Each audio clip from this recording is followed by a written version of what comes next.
Yeah, Sridhar sir, am I audible? Yes, sir. Yes, sir. Audio is clear, sir. Video also clear, sir. Hello? Hello? I'm sorry.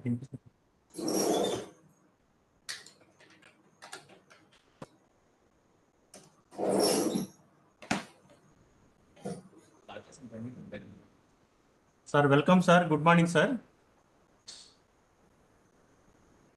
Dr. Lalit, sir.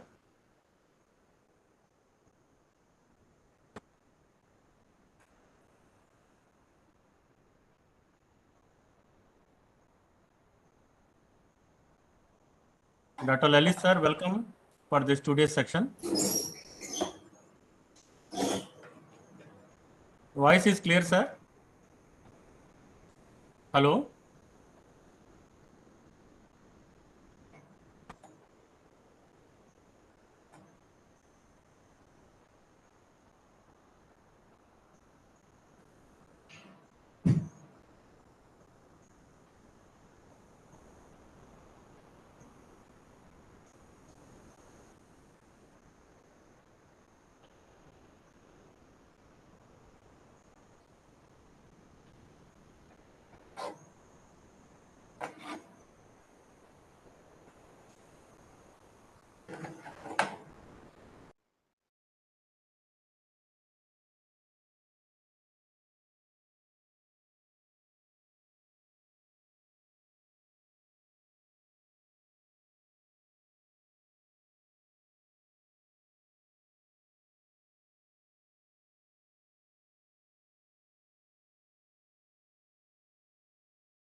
Hello, am I audible now?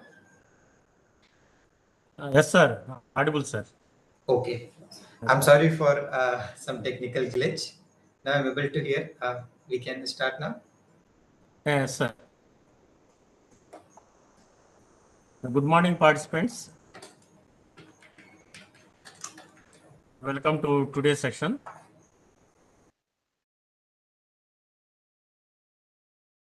Dr. Lalit Kumar Sahu sir is with us. Sir is going to enlighten us related to recent trends and advancements in electric vehicles and charging station. Before proceeding further, I want to introduce Dr. Lalit Kumar Sahu to the participants. Dr. Lalit Kumar Sahu sir received his MTech degree and PhD degree from Maulana Azad National Institute of Technology, Bhopal. He received Ministry of Human Resources Development Fellowship for his MTech and PhD courses.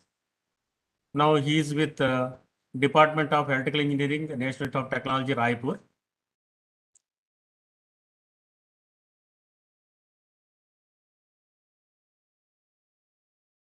His research interests mainly include analysis, design, and development of multiple input DC converter, multiple inverter, power electronics interface for electric and hybrid electric vehicles, renewable energy system, hybrid energy system, and so on.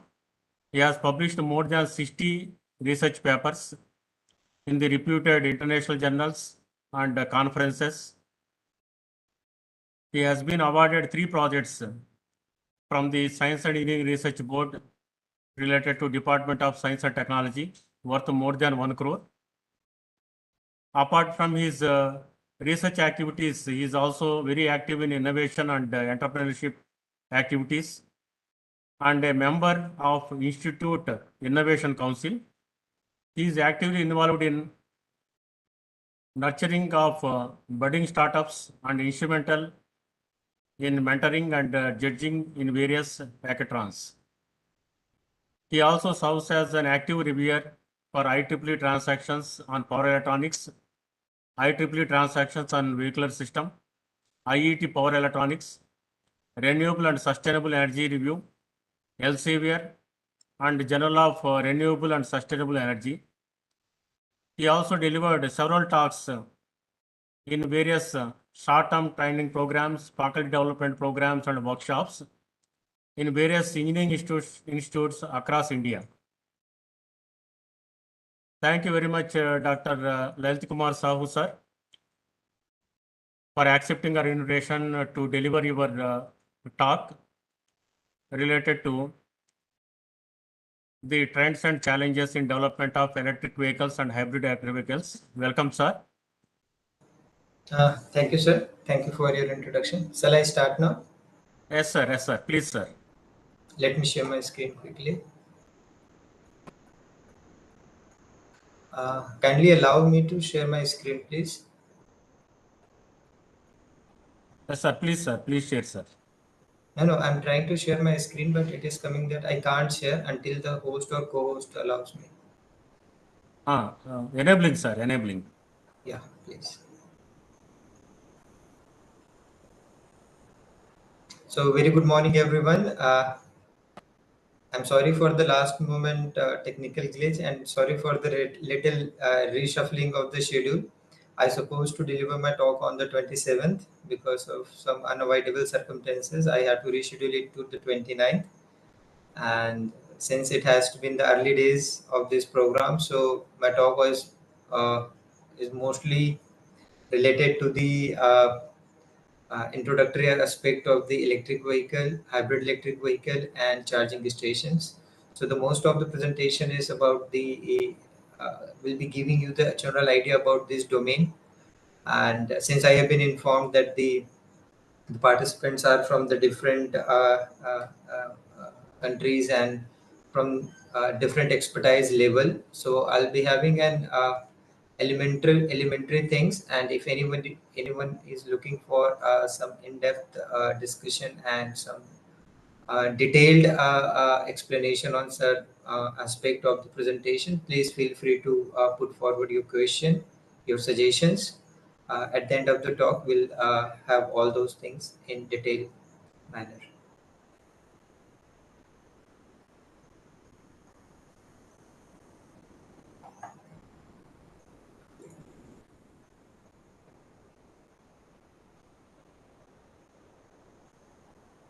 I hope my screen is visible to everyone. Yes, sir, it's visible. Yeah, thank you so much.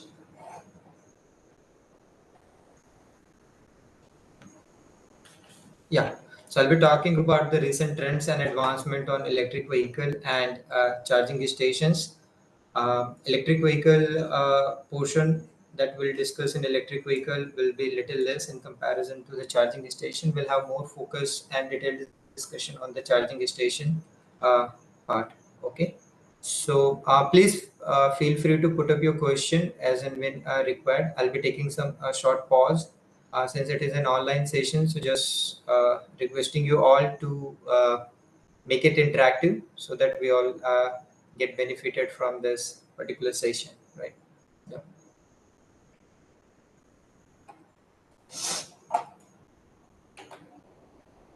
So previous speakers might have spoke about the reason for vehicular electrification, or why we are going for the vehicular technology in which we need some alternative sources that can propel our vehicle.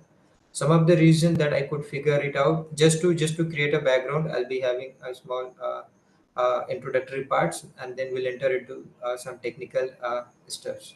So one of the things that we all know is the number of vehicle on the road is increasing. 2025 it will reach somewhere to from 2.5 from 1 billion to 2.5 billion. It is anticipated by 2025. So one thing that we all can understand is the number of the vehicle on the road is increasing. If we can't understand it with the data, then we can easily get it the kind of traffic and everything that we encounter in our day-to-day life. So from there we can conclude the number of vehicles on the road is increasing. And if you see the prime source or power that those vehicles are driven by is either a petrol or diesel, and these petrol and diesels are coming from the fossil fuels and which are getting depleted day by day, and they are the finite sources. So as far whatever the this resources are being explored, we are consuming it at its peak. Yeah, and at the same time we can imagine the cost of this petrol and diesel. I mean, they are getting higher and higher day by day. It was the scenario when the supply is more and demand is the less, but in the upcoming time we can see the scenario when the demand will be more and supply will be less, and in those particular situation the price hike of this petrol and diesel will be far higher in comparison to what that we are seeing, and still we are suffering. So this is two things: the number of vehicle is increasing on the road, and the vehicle most of those vehicles are driven by the petrol and diesels, and which are getting depleted day by day. If we see the data, so at whatever consumption rate we are consuming, by uh, next 50 years it is being anticipated that all those resources will be consumed up. So the question comes in our mind is this: what will be the technology that will be driving the transportation if we don't have a petrol and diesel? Yeah, so these are some questions that force us to think about some alternatives. And another thing is that if I specifically mention about the India, like as an Indian, we import most of the oil from Arabian countries, and we all know a lot of international uncertainties and lot many things are associated with it. So in any kind of such situation, our heavy dependency on the petrol and diesel will going to cost a lot for all those countries, those who are heavily dependent on this petrol and diesel, and most of the part of those petrol and diesels are being imported. And another most part is this the tailpipe emission. The vehicle driven by the petrol and diesel has a huge carbon dioxide and this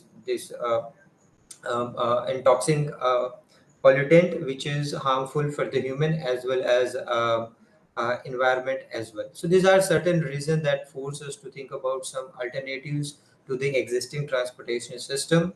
Apart from these reasons, there are reasons far better and bigger than those. So just to show that reason, I'm playing a small video. Just let me know if you won't be able to hear the voice.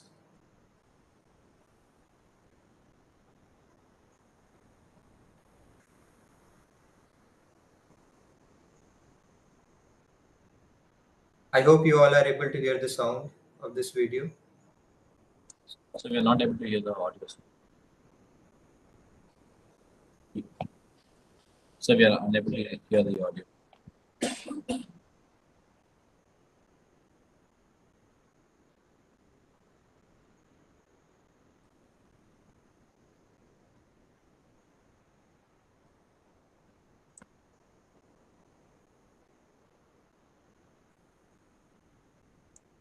So we are unable to hear the audio, sir.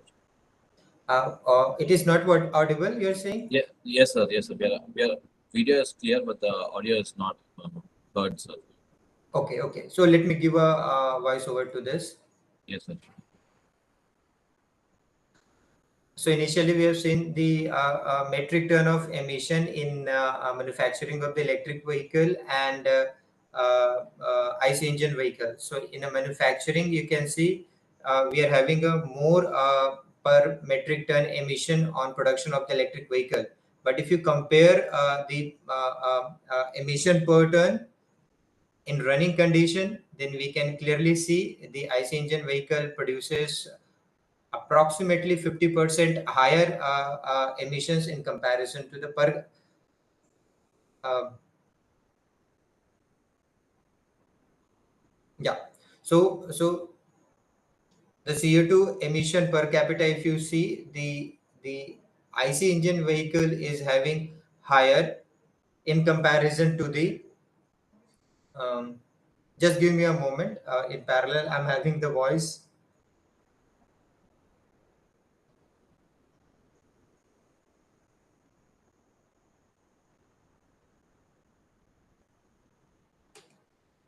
Yeah. So basically in that video, we have clearly seen it is if you have a wheel to wheel analysis. Yeah. So in manufacturing point of view, for the surprise of all of you, the electric vehicle is having more carbon dioxide emission in comparison to the IC engine vehicle. But you compare these two vehicular technology in terms of their running performance and in terms of their entire life cycle, then it has been concluded based on the scientific survey and this study that the electric vehicle car will have 50% less carbon dioxide emissions. Okay, so this is related to their manufacturing and their operation. Apart from that, there is a battery technology associated with the electric vehicle. So those battery can be taken out and then it can be reused for some stationary applications or it can be recycled. So the reason is that in terms of carbon dioxide emissions and seeing its impact on the human health and the environment, electric vehicle seems to be a better choice as of now. So these are the some of the advancement that you can see in vehicular technology: electric vehicle, hybrid electric vehicle, fuel cell vehicle, and plug-in hybrid electric vehicle have been proposed as substitute to the conventional electric uh, combustion engine vehicle, or I will call it as the member or family of the vehicular electrification technology. These are some of the categories. We'll have some light on this vehicular technology, architecture, and configuration. So now, at present, the dream of having commercially viable electric vehicle, hybrid electric vehicle, fuel cell, and plug-in hybrid electric vehicle is becoming reality. I hope some of you are having this electric vehicle and some of you may be planning, but now it is possible that we all can have this vehicles in our car garage, right? So the electric hybrid and plug-in hybrid electric vehicle are gradually commercializing and capturing the significant market space, whereas the fuel cell vehicles are under development and yet to be commercialized because there are a lot many safety and security concern is there with the fuel cell vehicles. Later slide, I'll explain those concerns associated with it. So the fuel cell vehicle is getting more popular for the heavy vehicles like bus and big trucks, and it is not available for the general public as of now. The vision of vehicular electrification includes generating electricity more and more from carbon-free renewable energy sources such as wind, solar, hydro fuel cell, and using them into transportation. It has been said that if you are generating an electricity by burning the coal and feeding that electricity to charge the battery, I mean, it has less meaningful and less sense. So it has been thought, let's have some kind of energy sources which do not require the burning of the coal at all, and it can charge the battery to drive the electric vehicle. So in those lines, the renewable energy sources and non-conventional energy sources are given enough attention to somehow integrate them into the charging station or in creation of the electricity that can be effectively utilized for charging of the onboard battery of different electric vehicles. The next generation of electric vehicle will therefore be integrated with the electric power system through electric and plug-in hybrid electric vehicle, and hence it will enable a few more new technology in the domain. Some of them can be named here. One is the grid to vehicular technology. This is something what we all can easily understand, that we are taking a power from the grid and we are running our vehicle. The reverse way is also possible. We can have a grid vehicle to grid technology where you can feed power from your vehicle to the grid, and a newer concept is emerging and getting a lot of popularity and research and attention among the researchers and manufacturers is this V2V technology. We call it a vehicle to vehicular concept. We all discuss, I mean, we'll discuss this three segment in later slide. So it has been anticipated as of now in terms of the capita carbon dioxide emission that we have seen in terms of the per kilometer. In IC engine vehicle, it is 130 gram, and for electric vehicle, it is 122 gram. So by this comparison, it don't sounds bit impressive. But if you see the advancement of the technology, by 2030, you can see the carbon dioxide emission has been reduced to 86 gram in comparison to the IC engine vehicle, which will still be having 130 grams. So in these terms, it seems a bit impressive that electric vehicle will be more human familiar or environmental familiar in terms of carbon dioxide emission and other intoxicant tailpipe emissions. So there are certain factors. This is not only about the emissions and its impact on the human health and the environment, but apart from that, there are certain other factors that has accelerated, the growth of vehicular electrification. And these factors can be named as it do not require petrol and diesel, which is one of the important reason. It has zero or reduced tailpipe emission. If you are talking about an electric vehicle whose battery is being charged by the solar power supply, then you can completely call it it is having a zero tailpipe emission. Or if you are having a hybrid electric vehicle where the IC engine and the electric vehicle technologies combined together, then we can have a reduced tailpipe emissions. The fuel economy and improved performance certainly will have, be it a purely electrified vehicle or a hybrid electric vehicle. Utilization of renewable and non-conventional energy sources in automobiles and transportation, be it a land transportation, water transportation, or air transportation. In all three segments, we can have the utilization of the renewable sources.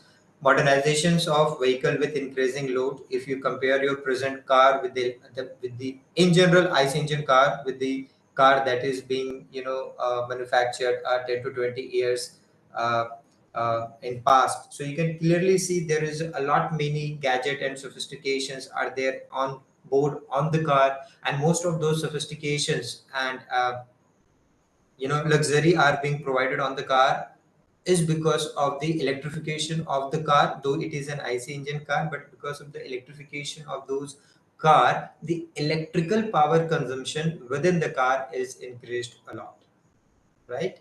So it shows that in coming time, only the drivetrain part, if you replace the drivetrain part by some kind of electrical drives, their whole car will be an electric car, and it will be a very efficient car. One of the most important reason because of this, the advancement in electric vehicle is getting a right growth track is because of the technological advancement in power electronics converters and the electric propulsion system.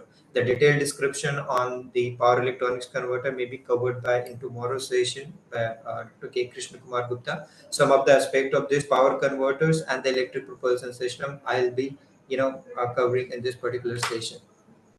So if you compare the available electrical car in terms of their size versus driving distance, so it is bit obvious that as you keep on increasing the size of the vehicle, the driving distance will increase. The reason is very simple, that the bigger space you will have, the better accommodity or a better availability of space to accommodate the onboard energy sources, right? Bigger space will enable us to store the bigger onboard energy sources, and bigger onboard energy sources means the better dynamic performance in one sense and longer driving range. So the bigger car or vehicle will be there, the better driving range you will get. So for a smaller size, shorter driving range, medium size, medium driving range, and bigger size, higher driving range, a longer driving range, at the same time higher dynamic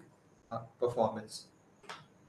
So this is the kind of car that at present we are having and near future will get. The objective of showing this particular image is that practically each and every auto manufacturers are now into the game of making electric and hybrid electric vehicle, be it a premium auto manufacturer or budget car manufacturer. Everybody is there.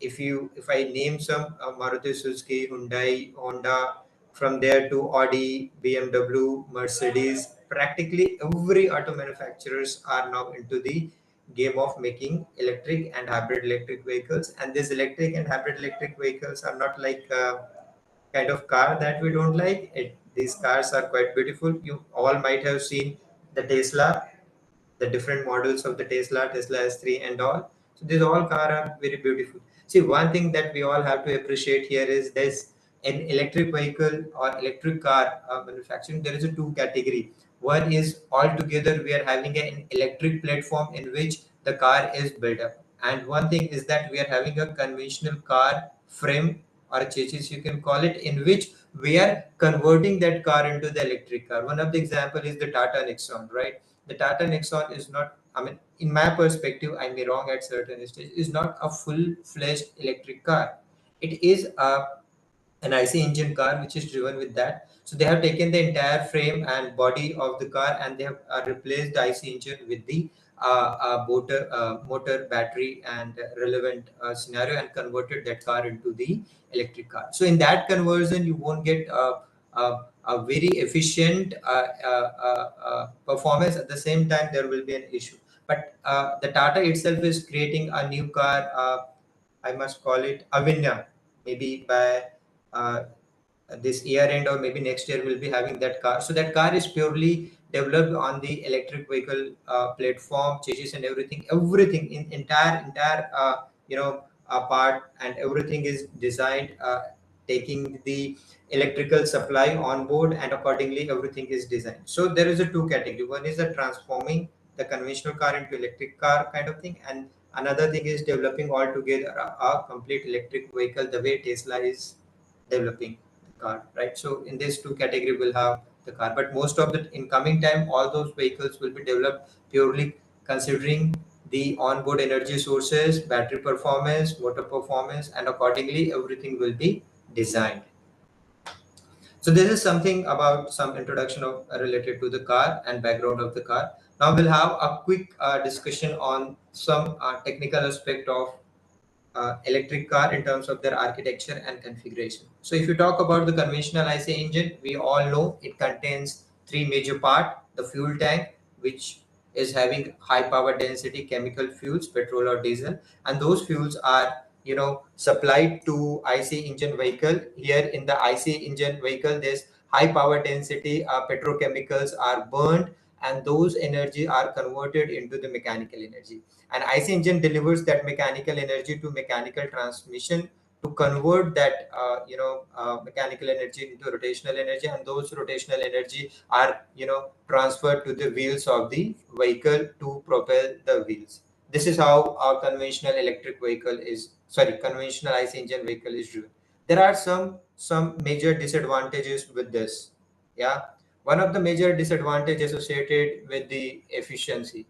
If anybody can answer what is the maximum efficiency that you can get from an IC engine car, I would appreciate it a lot. What is the general efficiency of any IC engine vehicle, be it a two-wheeler, three-wheeler, four-wheeler, or a higher segment of the vehicle? So the maximum efficiency that one can get is somewhere around 30 to 35%. This is what the maximum efficiency, whatever car manufacturer is there, the maximum efficiency that you can get out of any IC engine vehicle will lie somewhere between 30 to 35%. So can you imagine you're putting 100% in the fuel and you're getting 30 to 35% at the output. So there is more than or approximately 70% loss of energy in your conventional IC engine vehicle. Apart from that, it is heavily dependent on the petrol and diesel. It has some kind of noise. But one of the most prominent reason that I see is the poor efficiency and dependency on the petrol and diesel. So to overcome these issues associated with the conventional IC engine vehicle, battery electric vehicle has been introduced. So what happened in the battery electric vehicle? The fuel tank has been replaced with the battery technology. The fuel tank has been replaced with the battery, and the IC engine has replaced with the power electronics converter and the motor. So the chemical energy stored in the battery is delivered to the power electronics converter. The purpose and function, we all are aware. The power electronics converter, it comes with many name. Some call it a controller, some call it a modulator, but theoretically and fundamentally it is a power electronics converter. And the job of this power electronics converter, I hope you all are aware about it, but just let me reiterate it, is to take an electrical power in one particular way and deliver that or convert that electrical power to another particular way.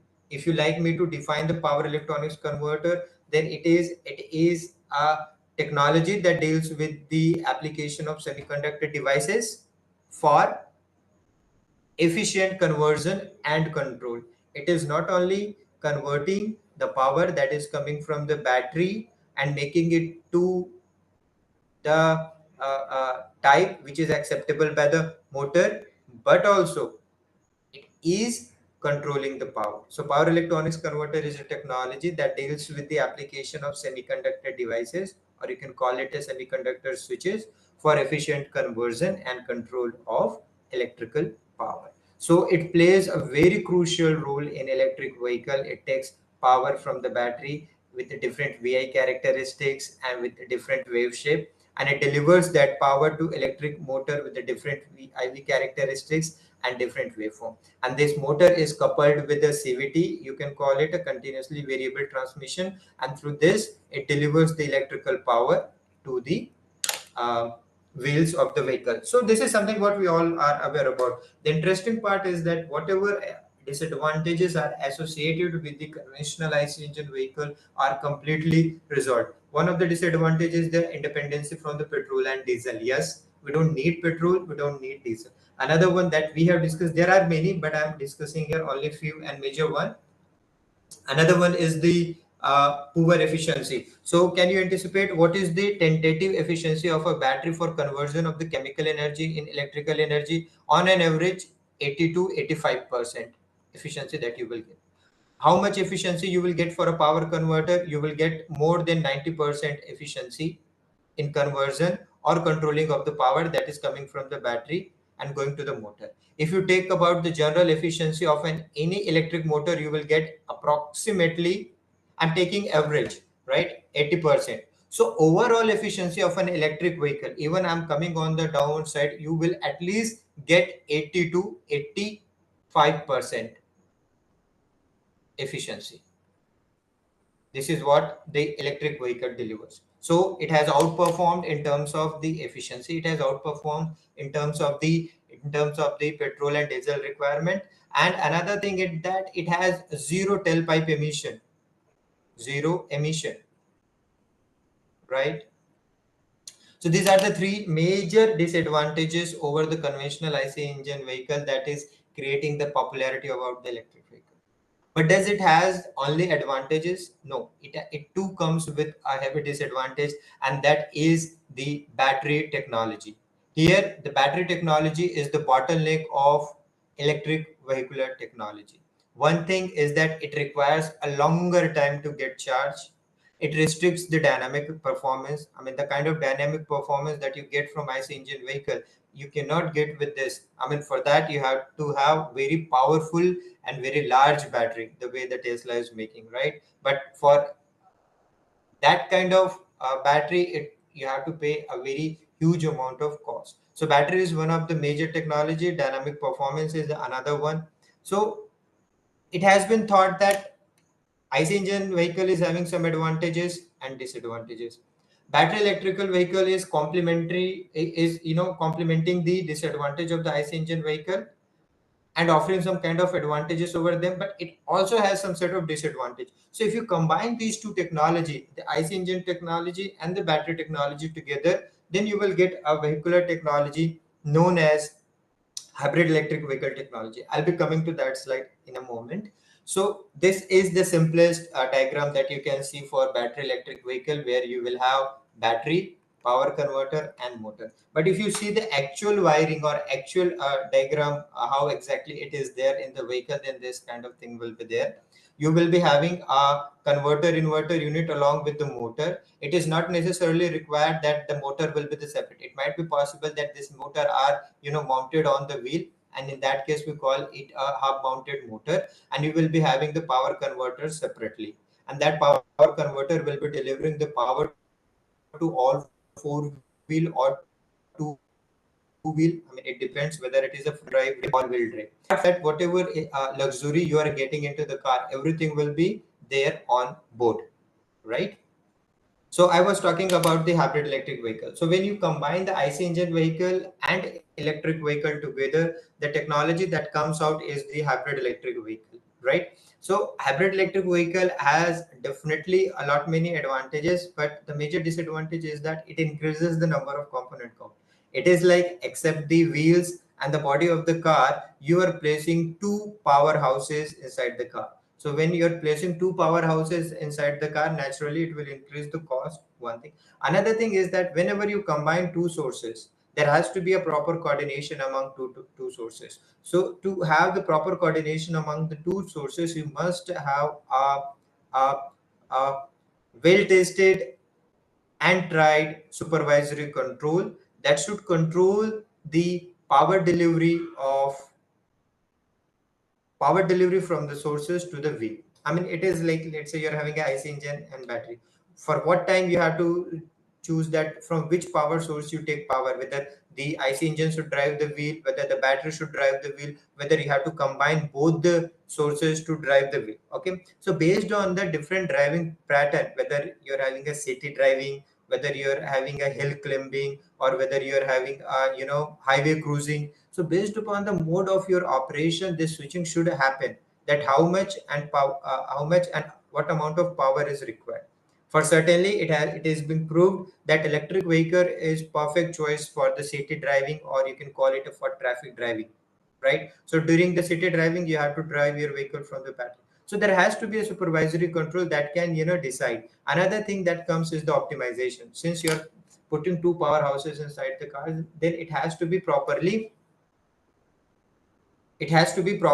optimized so that you can downgrade the size of this battery or IC engine, right? Let's say 400 cc vehicle is there, so you're putting a IC engine that is capable to take produce the power according to the 1200 cc. At the same time, you're taking a battery bank, electric motor and power converter which is capable to deliver power equivalent to 1200 cc. This don't make sense. I mean, like, two powerhouse of same rating don't make sense. So here a lot many brainstorming has can be done, a lot many research opportunity comes out, that how you can downgrade both the units so that you can combine them together in a way without compromising the performance of the vehicle, and it should deliver the power or dynamic performance equivalent to the vehicle which delivers vehicle capable of delivering that performance of particular rating, right? So when it comes to the combination of the two sources, a lot many combination can be derived. I mean, you can make a series hybrid electric vehicle, you can make a parallel hybrid electric vehicle, you can make a series parallel hybrid electric vehicle, you can make a all-wheel hybrid electric vehicle. And then another challenge come is this, like when battery will supply power, when IC engine will supply power, how to charge the battery, how to recover the regenerative energy. So these all are a very interesting and fascinating research domain where one can focus. Each of this aspect itself is a big domain. Lot many research is being done to improve those particular segment, but still a lot many research opportunity remains alive. Interested one can get into that. Another segment of the vehicle that we all know is a plug-in hybrid electric vehicle. We don't call it a plug-in hybrid electric vehicle in general, we call it an electric vehicle only, but it is plug-in hybrid electric vehicle. One can ask the question, like, what is the difference between the hybrid and plug-in hybrid electric vehicle? It is very important to understand this difference. In a hybrid electric vehicle, you don't see any power plug that you can, connect your onboard battery to the utility grid. However, in a plug-in hybrid electric vehicle, you see a plug.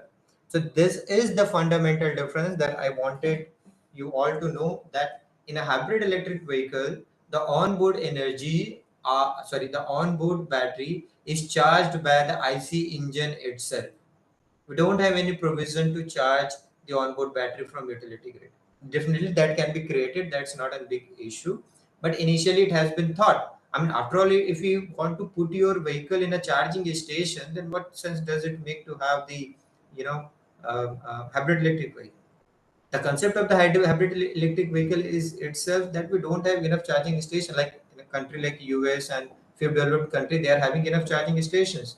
But in a country like India, like we don't have enough charging station. It is a bit risky at this moment to buy an electric vehicle and go to the long driving distance more than 300 or 400 or 600 kilometer. It is a big challenge to get charged. So that this has been thought. You just refuel your IC engine at the refueling station, refuel your tank, and you produce the electricity that will be driving the vehicle. At the same time, those energy can also be taken to charge the battery, and later on you can use those battery in driving your vehicle. So in summary, in hybrid electric vehicle, onboard battery is charged from the IC engine only.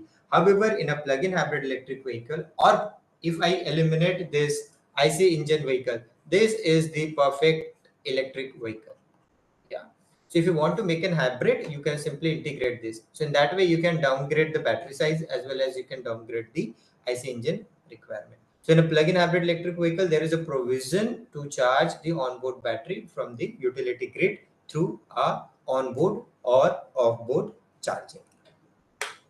Another term is the fuel cell vehicle. I hope you all are aware about the fuel cell. If those who are not aware about, for them, the fuel cell is a device or technology that converts hydrogen into electricity. Okay, so how this concept came into the picture, like who thought about the fuel cell and fuel cell driven vehicle? The concept is very simple. What happens with the battery? As long as battery is charged, you can drive your vehicle.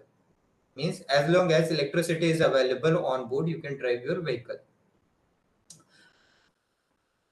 In IC engine vehicle, you can see as long as the fuel is being supplied, you can drive your vehicle. So it has been thought, like, let's supply the fuel continuously and produce the electricity continuously instead of storing it, because the battery electric vehicle has its own advantage and disadvantages. IC engine vehicle has got its own advantages and disadvantages. So it has been thought to combine the good technological part of both the technology and make something which is more meaningful and superior in comparison to both of them technology. So here we'll have a hydrogen cylinder which will be continuously supplying the hydrogen to the fuel cell stack. The fuel cell stack will be converting that hydrogen into the electricity in real time, and that converted electricity will be delivered to the power electronics converter, and then the power electronics converter will drive the wheels of electric vehicle the way it is being driven. But the issue with the fuel cell technology is that it has a droop characteristic. Droop characteristics means the dynamic performance of the fuel cell is bit poor. In steady state, it is fine. So it has been thought to combine the fuel cell with the battery pack, or another technology that you all might be aware about is UC. It is known as ultra capacitor. So it is said that the fuel cell and ultra capacitor are made for each other. Why it is said that the fuel cell and ultra capacitor are made for each other? Because the fuel cell is having good energy density and the ultra capacitor is having good power density. What does it mean of energy density and power density? Energy density means, in a very layman way, I mean, how long you can drive your vehicle, and power density means how better dynamic performance you can get, right? So if you combine these two technology, fuel cell and ultra capacitor, it comes out with a energy source which not only has a very high energy density, but it has a very high power density as well.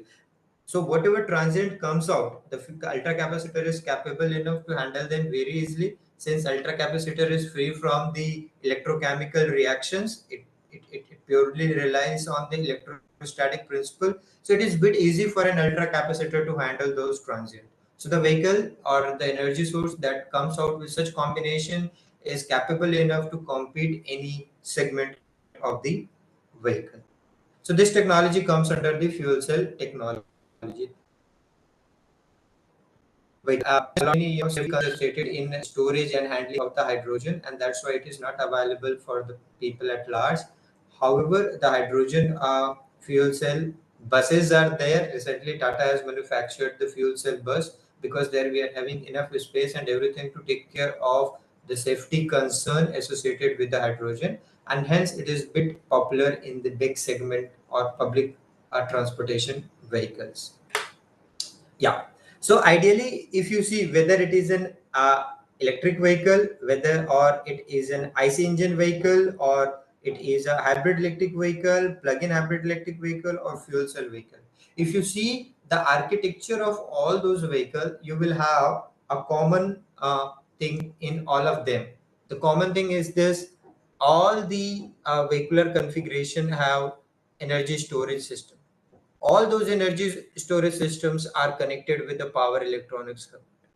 And all those power electronics converters are supplying power to electric motor to meet out the power requirement of the wheels. And all these three, battery, power electronics converter, and electric motor, are having a supervisory control known as electronic controller. So these all three, energy storage, power electronics, and electric propulsion, they all are controlled under a supervisory control, and so that they should operate in a very coordinated manner to meet out the dynamic performance or to meet out the requirement of the vehicle. These are some of the subsection of these technologies. Okay, I mean, you can get it in anywhere. So the important part that we all have to understand here is this: the electric propulsion system is the backbone of vehicular technology. Without the electric propulsion system, you cannot imagine of, or you can't think about the feasibility of electric vehicle. It is an electric propulsion system. Different people call it different. Electric propulsion system is nothing but an electric drives only. Okay, so because of this electric propulsion system, it is an electric propulsion system that is enabling the existence and presence and advancement of electric vehicle at present time. So what I said, electric propulsion system is a backbone of electric vehicles, whereas the power electronics converter is to be considered as a heart of electric propulsion system. Why I'm calling the power electronic converter as a heart of electric propulsion system? I'm calling it because the power electronics converter takes energy from the different, one or different energy sources, whatever is available. I must call it a power electronics converter takes the energy from onboard energy sources, and it distributes that power through a different component of the vehicle. One is the drive component. For that, it delivers it to the motor. Apart from the drive, there is lot many ancillary loads are there. Music system is there, air conditioning is there, power window is there, power steering is there. Lot many sophisticated electronics equipments are there, and they receive the electrical power at a different voltage and current rating with a different IV characteristics. So all these tasks is being performed. The delivery of electrical power to the different parts of the vehicle is taken care by the power electronics converter, and that's why I call it a heart of electric propulsion system, whereas electric propulsion system is a backbone of electric vehicle. So this all entire this single image entirely covers the drivetrain technology behind the electric vehicle, and this is what makes the conventional vehicle that we call engineless car, right? This is what the engine is behind the electric vehicle. Since we don't have any electromechanical part here, I mean chemical conversion to this IC engine kind of thing here. That's why we call it that's why we call the electric vehicle as a engineless car. So if the car don't has engine, then what is propelling the car? What is driving the car? The electric propulsion system is driving the car. So I'll take a short pause here. If you have any question, anything related to the electric propulsion system, drivetrain technology, related to electric motor, power converter, energy storage, which are essentially required to drive an electric vehicle, you can ask a question. After this, we'll enter into the charging segment. Yeah. Even you can feel free to type your question in the chat box. At the end of the session, I'll be taking the question from the chat box itself, right? Yeah. So if no question, shall I move forward? Yes, sir. Yes, sir. Yeah, thank you.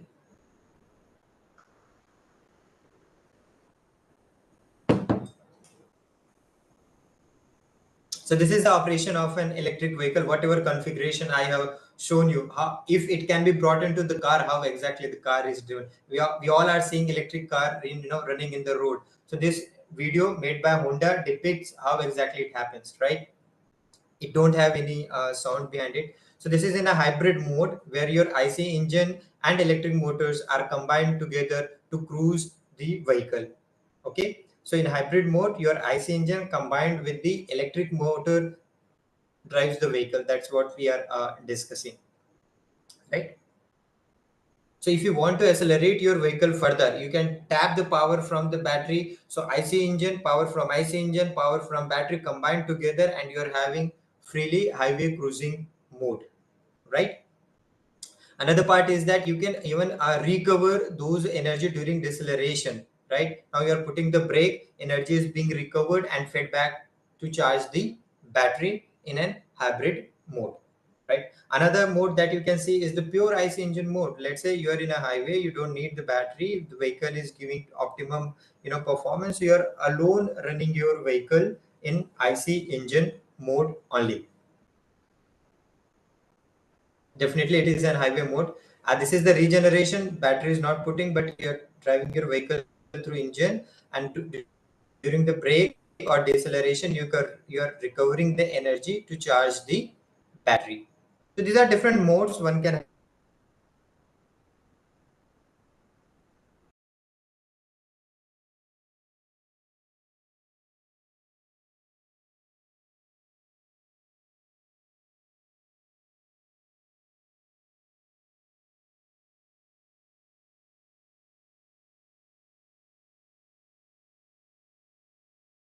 if you're combining two powers here and your data now is operation or have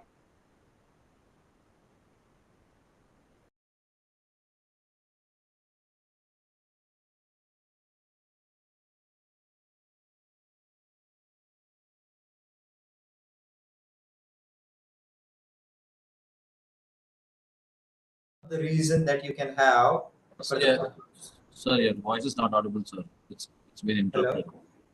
hello. Now it is audible. Yes, sir. Now it's audible, sir. Thank you so much.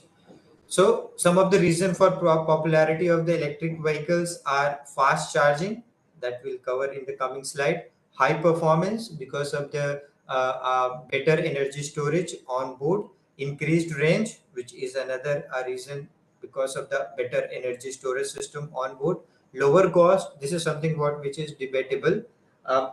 Because of the advancement in the technology, the cost is being reduced, but not is being reduced to the level that anybody can afford it. I mean, the good car, this is still a bit costlier, but in coming time, because of the advancement and maturity in the technology, certainly the cost will come down. It has come down a lot, but it will further come down.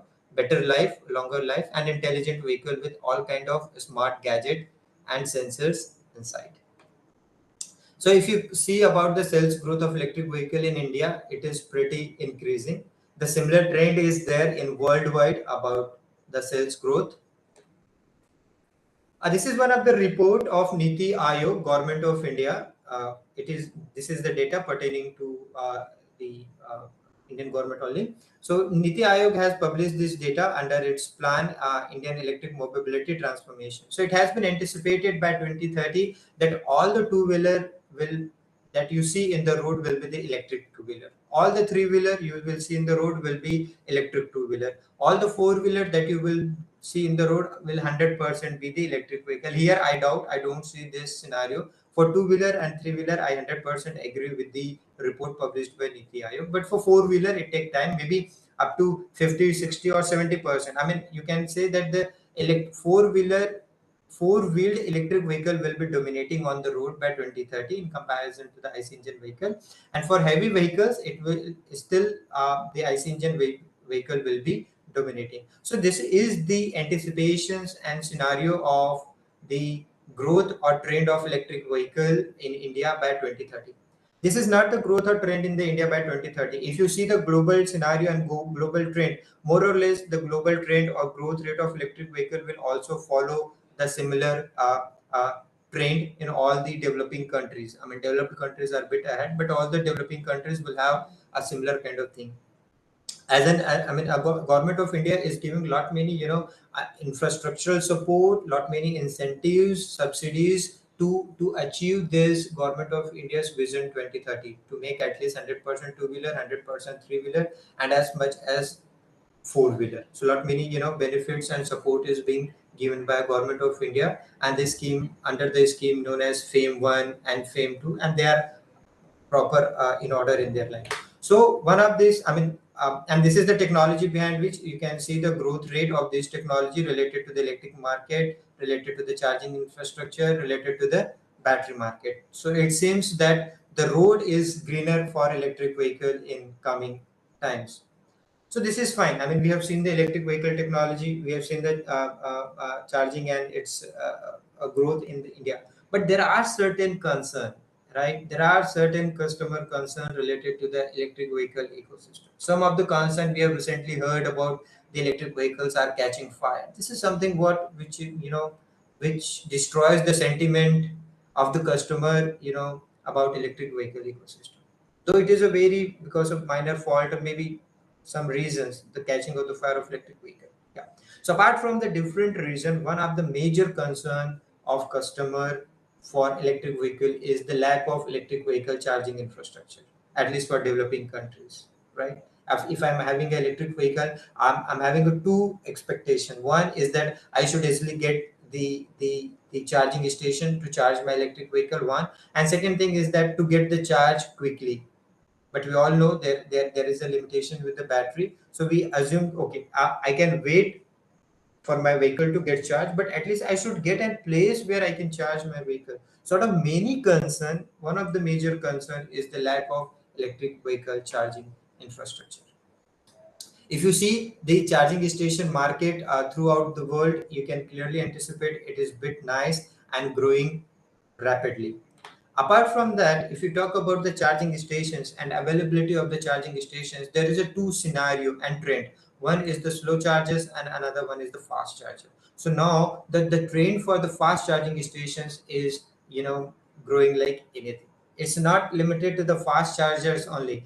In coming time, we can have extreme fast charger. Extreme fast charger means you will require the same amount of time which you require to refuel your IC engine vehicle. In a similar amount of time, you will be able to charge your vehicle. This is the kind of technology in which a lot many researchers are being worked. Lot many groundbreaking innovations are brought in to to to make this dream of charging the onboard battery with the similar time which requires to refueling the IC engine. And definitely it will come sooner or later. As of now, we don't have at least it requires 30 minutes to 45 minutes to have at least 80% of SOC in onboard battery.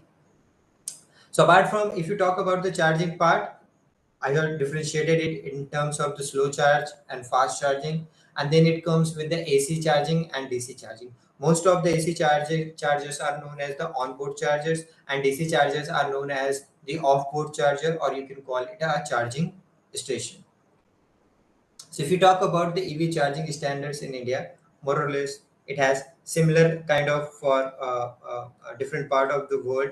Every country is having its own standard and all, and there are universal standards, which is IEC 60390, and there are several other standards given by SAE, Society for Automotive Engineers. So there are standards, and these Indian standards are derived from those standards only.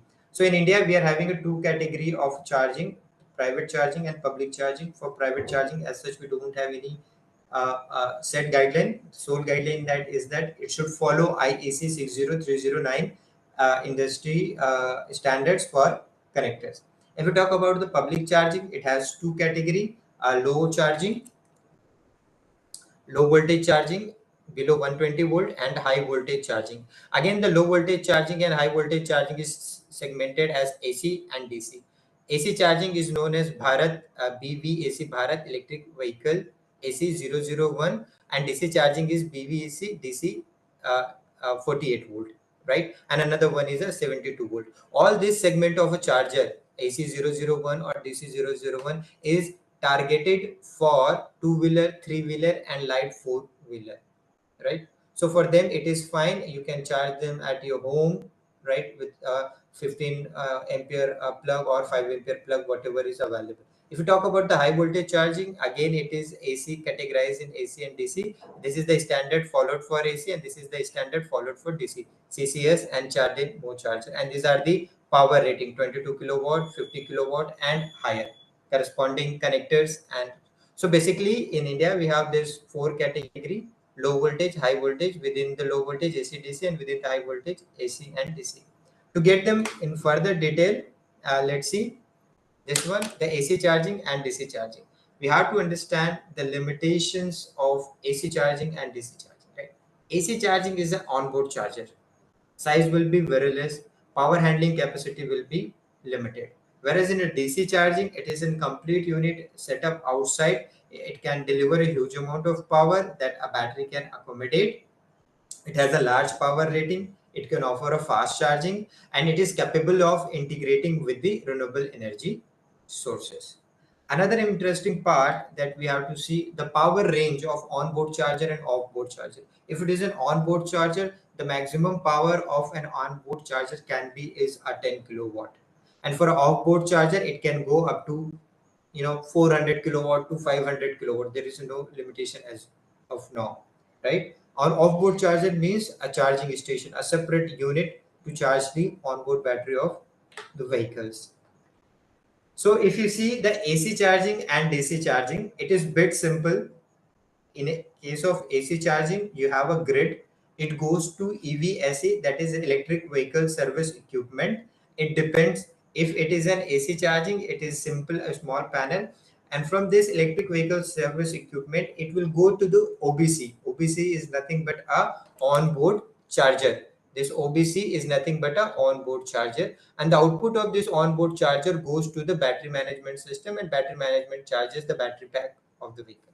If you talk about the DC charging, grid is connected to the electric vehicle service equipment, and this onboard charger which converts this AC into DC is installed there itself in electric vehicle service equipment, and here it delivers DC, here it delivers AC, right? So since you are getting a DC and very high current, so it has to bypass the onboard charger of the vehicle, and it should directly go to the BMS through connecting them, and that BMS will charge the battery. So naturally here we can achieve the rapid charging, right? And in AC charging we'll have slow charging and constant charging. So this is the fundamental difference between the AC DC charging and onboard and offboard charging. Yeah. So if you see the charging station standards, there are three standard: level 1, level 2, level 3. Level 1 and level 2 are the AC charging. Level 1 is limited for 3 kilowatt, level 2 is limited for 7 kilowatt, and you can simply charge it at your home. Level 3 is AC fast charging, or DC can come under this category. For this, either you have to have a commercial building or public charging station, and apart from this, you are having extra fast charger which has to be installed on the both side of the highway. This standard is not limited for the Indian subcontinent, but also it is applicable worldwide.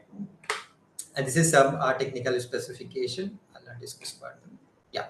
So if you talk about the component of electric vehicle charger, what exactly is there inside an electric vehicle charger? Or if you call it any phone charger, laptop charger, or whatever it may be. Yeah. So fundamentally, all the charging unit has two major components: a component which takes the power from the grid or from your utility port. And since this power that you're taking from utility is AC, you need a converter which is known as a AC to DC converter and delivers the DC. At this particular stage, the converter which converts the AC into DC is known as AC to DC converter. It has to offer certain features. What are those features? One of the features is that while converting this AC into DC, it creates a lot of pollutions. And those pollutions we defined in terms of the power quality and harmonics.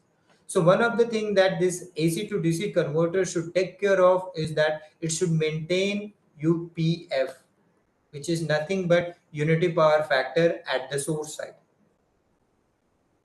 And it should regulate the DC power delivered at the DC link. So these two tasks compulsorily has to be performed by this AC to DC converter, right? Now this DC regulated power is given to the DC to DC converter. Now question comes, already you are getting the DC from this AC to DC converter. What does it need or require to have a DC to DC converter? This DC to DC converter is required to convert this DC, which is at a constant voltage that you are getting, to convert it into the form or level at which this battery can be charged suitably. So again, now for charging a battery, you are having a many modes, like a constant current charging, constant voltage charging, constant power charging, and you are having pulse charging. So these are different methods of charging a battery. In each of these method, the delivery of voltage and currents are different. In constant current charging, you have to maintain the current constant. In constant voltage charging, you have to maintain the voltage constant.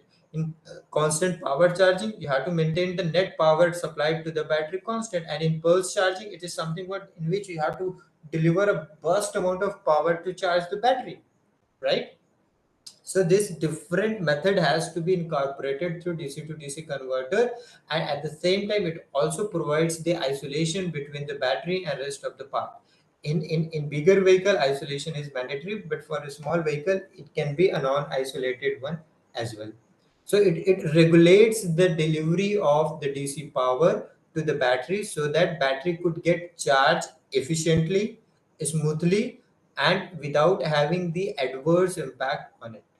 Okay, so this is the two major component. One major component is the DC to DC converter, AC to DC converter. Another major component is the DC to DC converter. These two major components are not only performing the task of the conversion. As in the beginning, I defined the power electronics converter that for the conversion, efficient conversion and control. So not only converting, but also it is controlling, and that too efficiently.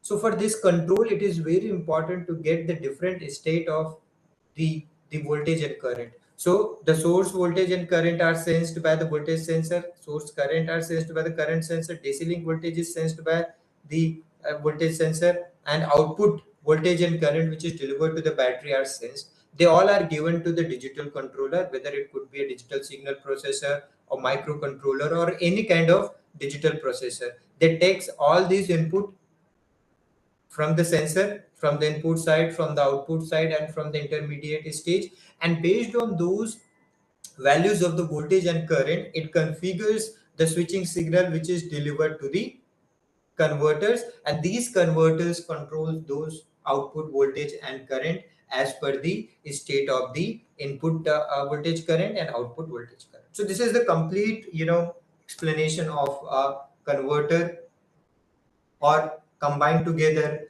an EV charger. There are a lot many peripherals and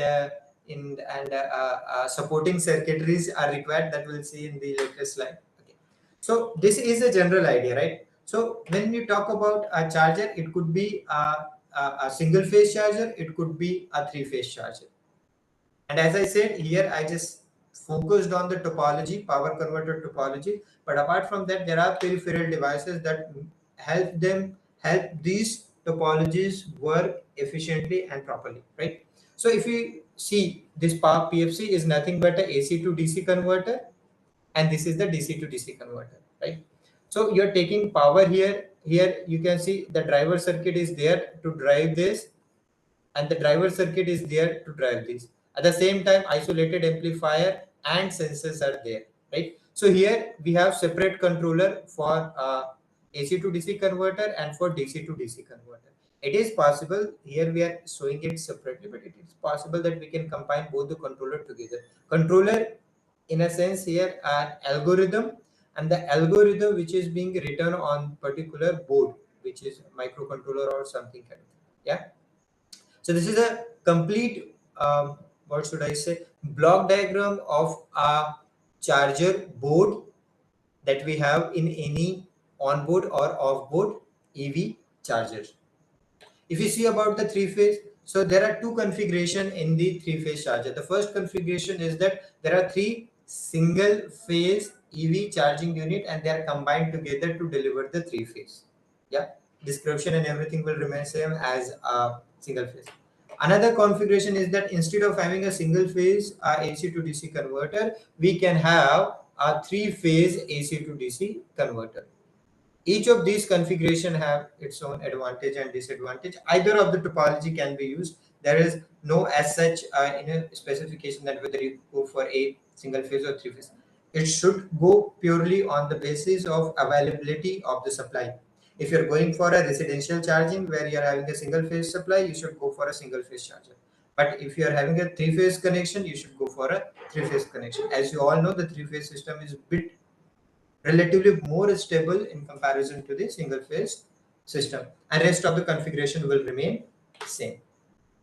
So if you see it, these all are the schematic and block diagram. If you see it in terms of the power level or circuitry level, it will look like this. Here it begins with the connecting gun and it ends with the onboard battery of the vehicle.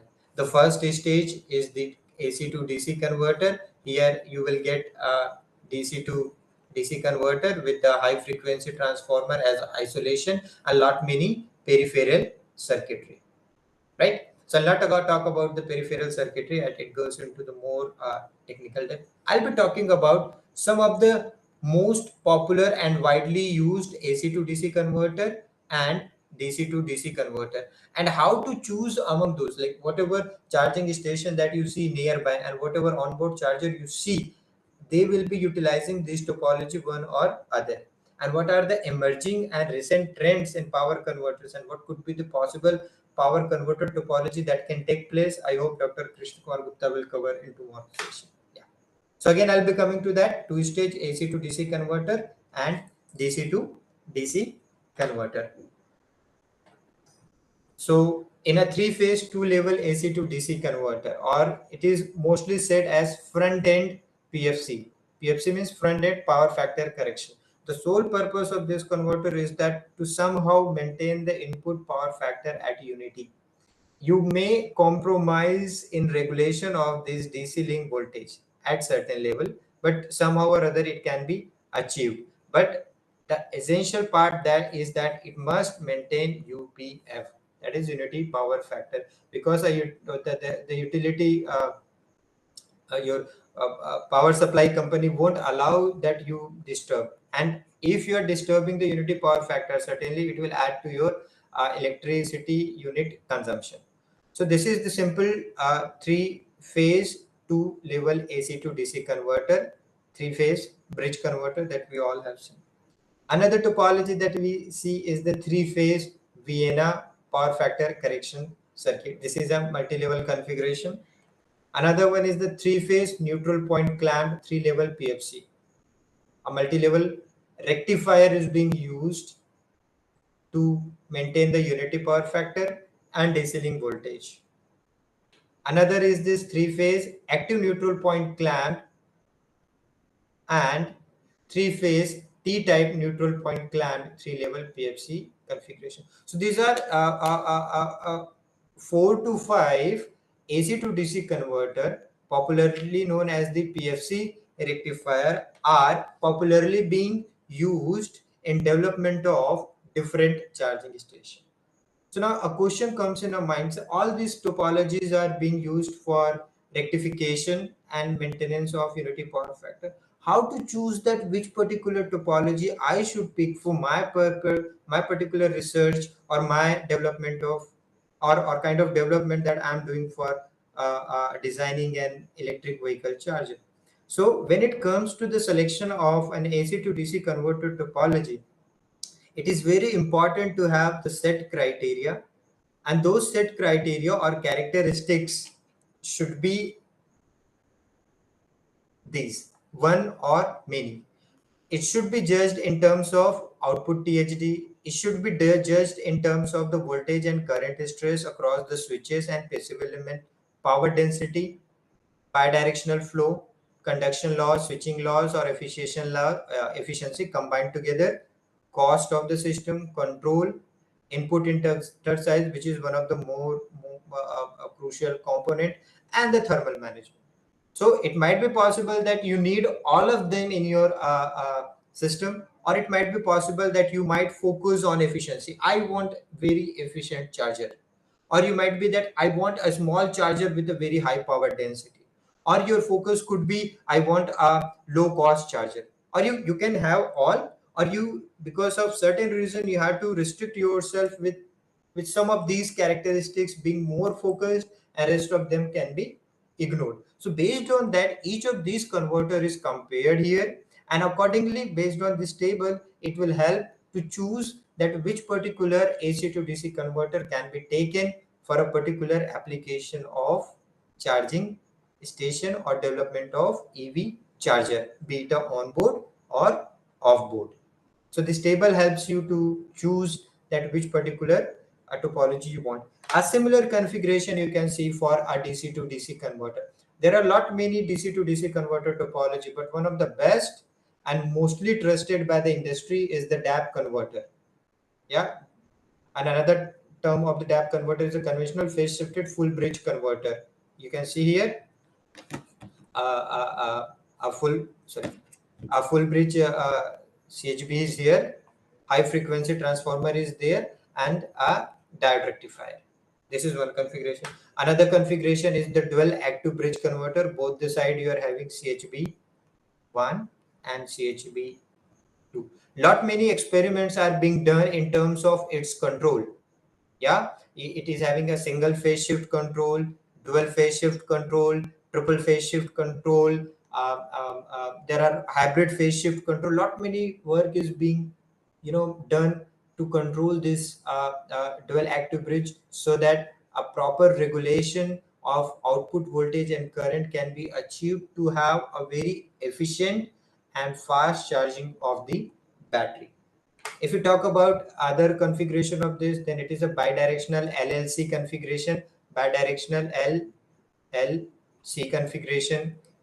Another combination, if you can see, bidirectional C LLC DAP converter. Like you can also incorporate the soft switching techniques. So with this resonant tank and everything helps you to achieve the soft switching, and at the same time it adds lot many control flexibility as well as operational flexibility. So there are 4 possible configuration of this DC to DC converter.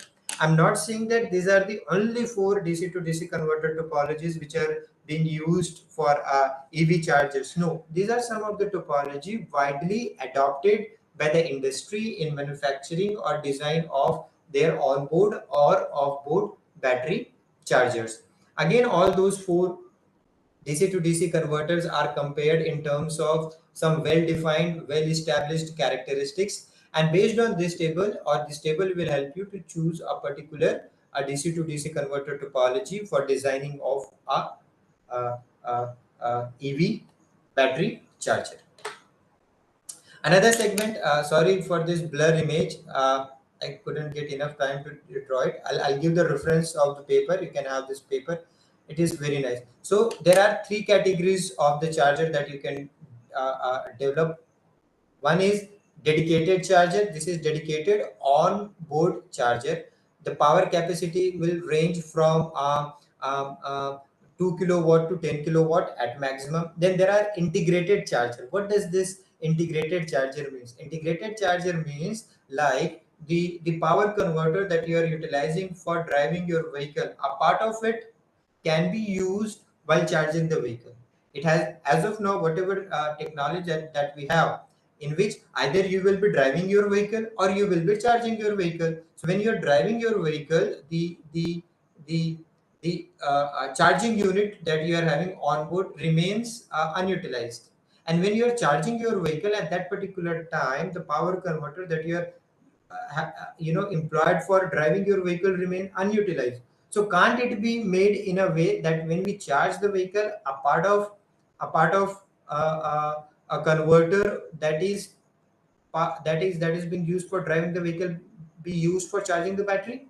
And while driving the vehicle, any way or other, you have to disconnect your vehicle from the charger, can be used for driving the vehicle. So in that way, you can optimize the cost, weight, and volume of the system.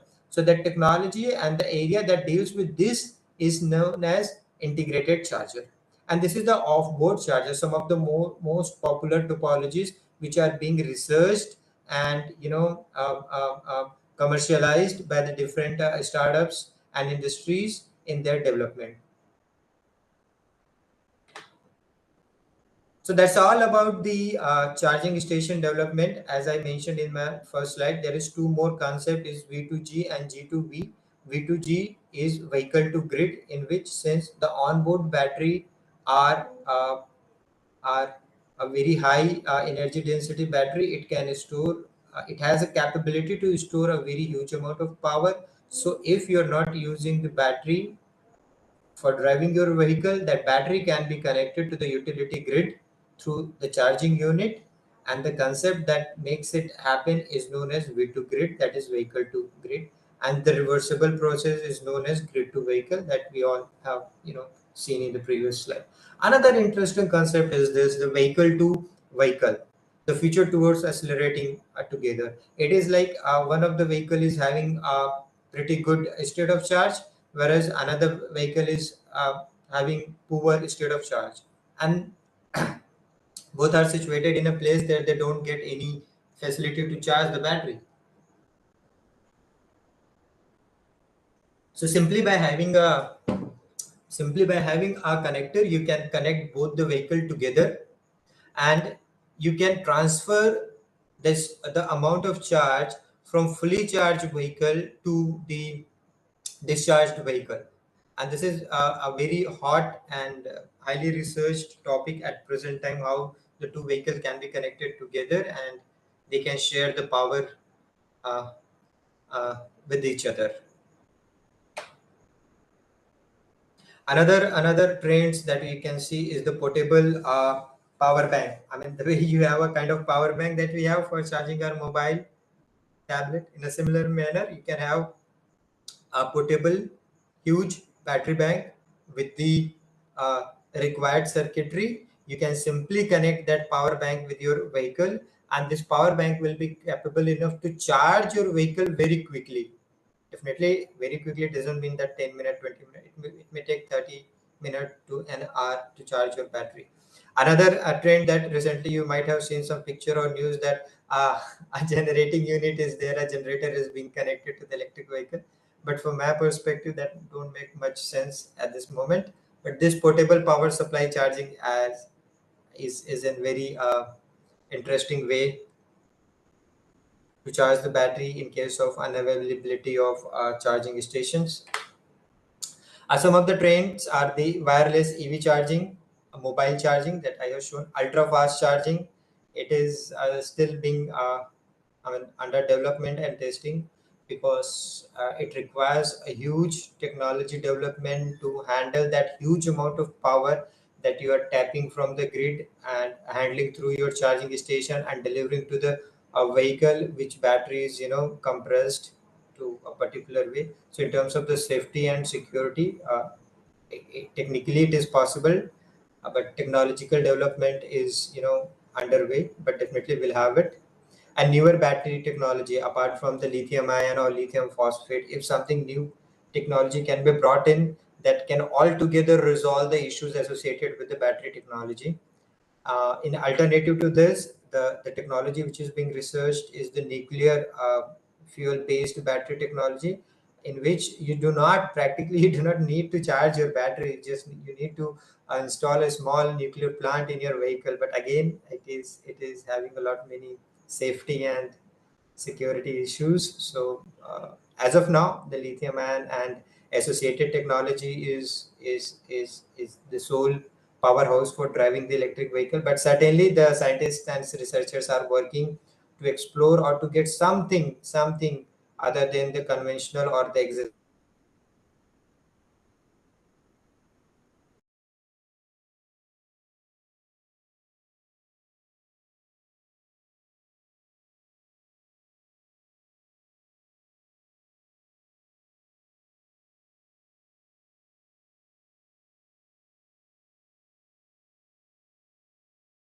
Your voice is not audible, sir.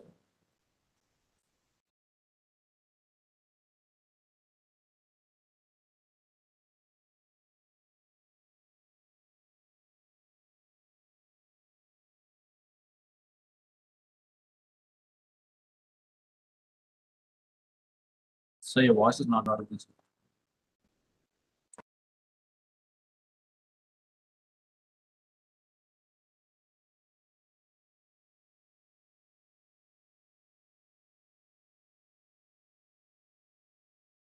Dear participants, I think there's a connection issue from sir's end. Please kindly wait for some time and so that sir would rejoin back and connect with our office. Thank you.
Hello, Sridhar sir, now I'm audible? Yes, sir, you're audible, sir. Yes. Yeah. Could you let me know at what moment I got disconnected? 1 minute, sorry. It is at portable charging station, sir. At portable charging, you're telling, na? Uh, Portable charger. at this moment. No. Portable charger are explaining. The slide which contains upcoming trends in charging stations, sir. Okay, please allow me to share my screen. Sure, sir. 1 minute, sir. Sorry.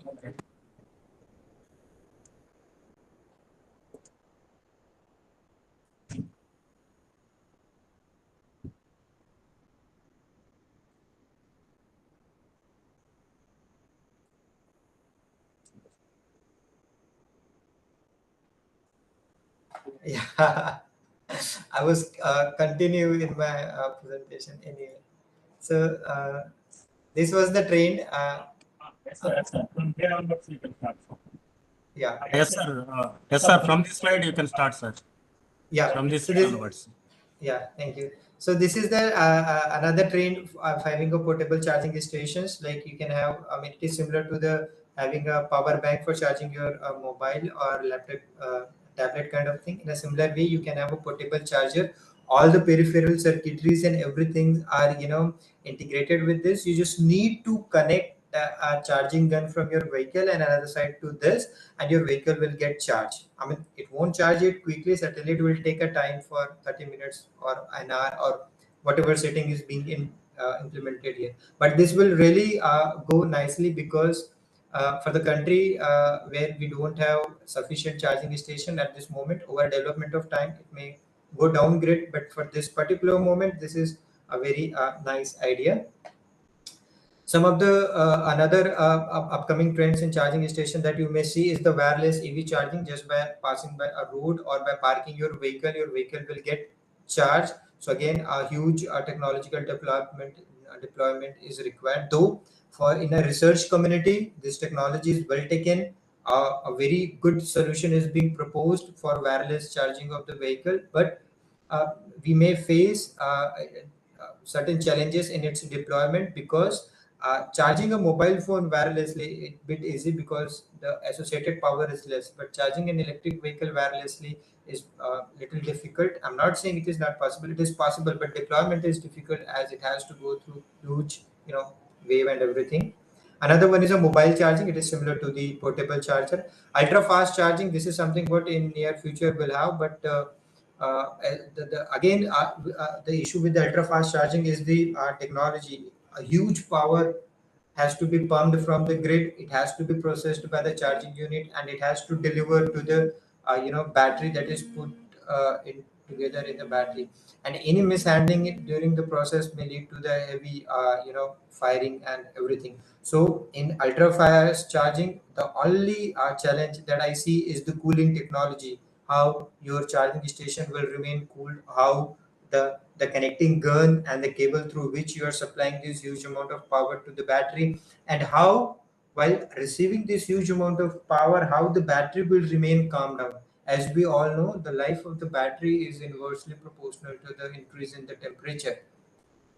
And if battery is receiving the huge amount of power for a moment of a time or for a 10 minute or 20 minutes, certainly the temperature is going to rise, and certainly it will have an adverse effect on the life of the battery. So it's not, I'm not saying that ultra fast charging is not possible. It is possible, it is happening, but again, it is a technological matter. A huge research is required, lot many research is being done, but still it creates a space where you can do the charging.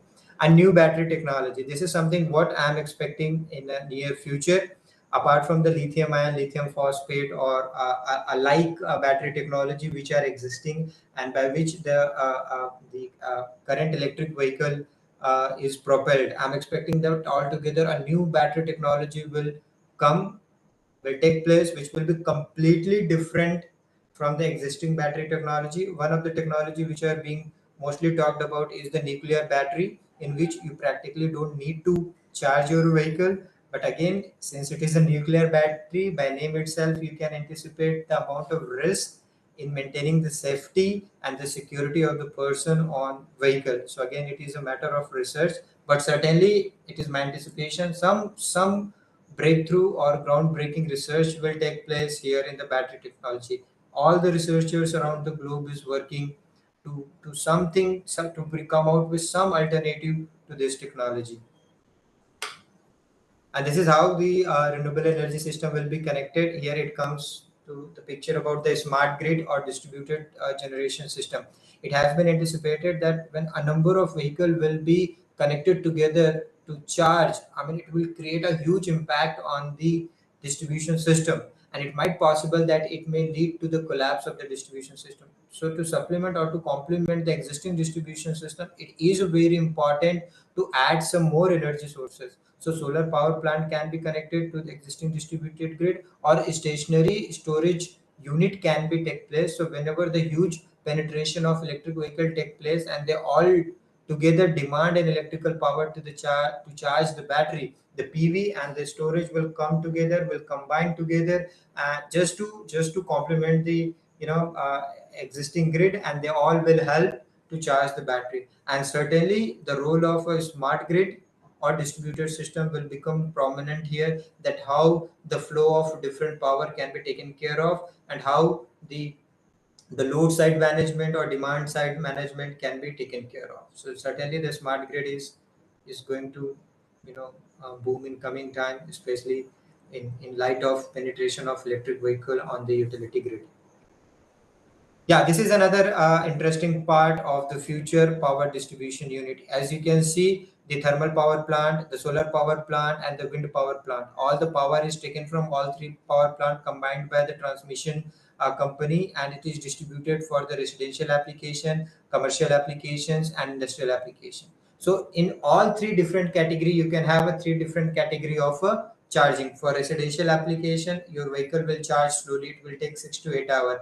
For a commercial application, in a mall you have parked your vehicle, in your offices you have parked your vehicle, so there you can charge your vehicle at least up to 60%, 80% in couple of hours. And but for industrial application, you will have a dedicated charging unit, and there you will be able to charge your vehicle in 30 minutes or 40 minutes. At least 80% of state of charge can be achieved in 20 to 30 minutes of time. So all three will have a different voltage and current rating that we have already discussed. So this is something what we will have in upcoming time for charging of the electric vehicle.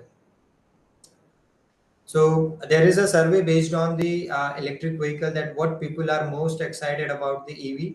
So most of them are talking about the improved battery technology, as it is in the beginning itself I said it is a bottleneck of the technology. So most of the people are talking about to have some improved battery technology. A lot of research is being doing. I'm personally working on the dynamic configurable battery, where the battery should be dynamically configured while charging and while discharging, so that we can have quick charge, we can have dynamic discharge based on the requirement of the power. Either you can select a long driving mode, you can select highway cruising mode, and accordingly, based on the selection of your vehicle drive, the battery will reconfigure itself on board, and accordingly it will be able to deliver the power that can meet out the requirement of the vehicle. People are looking for wireless charging, people are looking for the ultra fast charging, and people are also expecting some autonomous car. So this is something what the people's expectation from the electric vehicle, but most of them are concerned for the battery technology. Apart from that, there are certain trends in the EV charging. I'll just skip them out. There are few issues and challenges. Most of these issues and challenges are associated with the power qualities and regulatory norms, how this power will be handled, how it will be delivered, and while handling and delivery, the regulations and the norms should not be violated.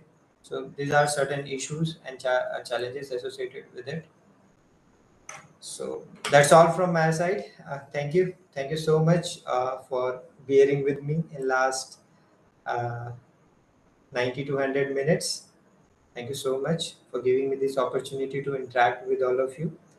I'm done from my side, and now I'm open for question. If you have any queries, please feel free to ask.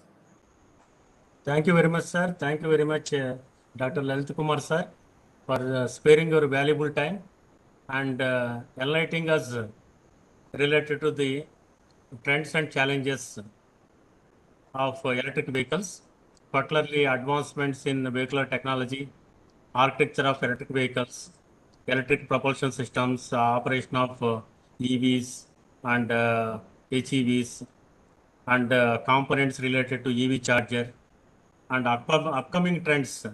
We got good information from you, sir, related to portable charger, future EVs, related technology, developing EVs charging infrastructure, and what are the expectations related to research activities in the coming span of time. Very good information, sir. We are so happy to listen your session. Thank you very much, sir. Now, some of our participants, they have posted in the chat box. If you permit, I will put those queries in front of you. Please, with your please, permission. please. Thank you, sir. Please. The first question is from Dr. Rahul Sen. The question is, can you recall briefly the difference between pure EV and converted EV? Just like you have given in the example of Tata Nexon. Yeah. See, the difference between the pure EV and the converted EV, I mean, it lies, it is about designing a platform. I mean, your all concept, designing the headlamp, power window, power steering, everything. Those all design constraints and parameter are based on the onboard battery that you are having, how much space you are having. You optimize everything based on the component that you are choosing and selecting, and accordingly you design the frame, chassis, main body of the vehicle, and you place them accordingly. In a converted EV, as far as my understanding is concerned, I may be wrong at certain extent, but as far as my understanding is concerned, we are just converting the existing frame and chassis. So whatever space, whatever design thing, I mean, body is already designed, and in which I have to put my battery, I have to put my motor, I have to put my power electronics converter and everything. So whatever space is being given, according to that, I have to design my motor, I have to, optimize my power converter, I have to optimize my battery bank. Yeah. So this is the major difference, that for converted EV, you have to optimize your battery, power converter, and motor. But in a vehicle which is altogether designed for EV platform, in which you optimize entire vehicle based on this major component of the electric vehicle that I call electric propulsion system. So you first design the electric propulsion system, and accordingly you design the vehicle. So you get a bigger and better flexibility in designing of a EV vehicle altogether, in comparison to the converted or transformed EV. Thank you, sir. Thank you, sir. Next is from Ms. Halika. Please suggest on what to look for while purchasing and maintaining an electrical car as a customer point of view, from the customer point of view. Yeah, it is a very interesting question. One of the thing is that, first of all, you have to see your driving profile, right? As I said, electric vehicle should be taken based on your driving profile. Like, let's say you're an office going person, your daily drive covers a 50 kilometer per day. It could be a one way or both the way. So if you are going for a two-wheeler, you will get the driving range. If you are going for a four-wheeler, again, you can see for a single charge how many range you will cover. The first electric vehicle Tata Nexon that we have, it is giving 300 kilometer per charge, right? On the road, it is giving 250 or 300. So it entirely depends on your driving profile.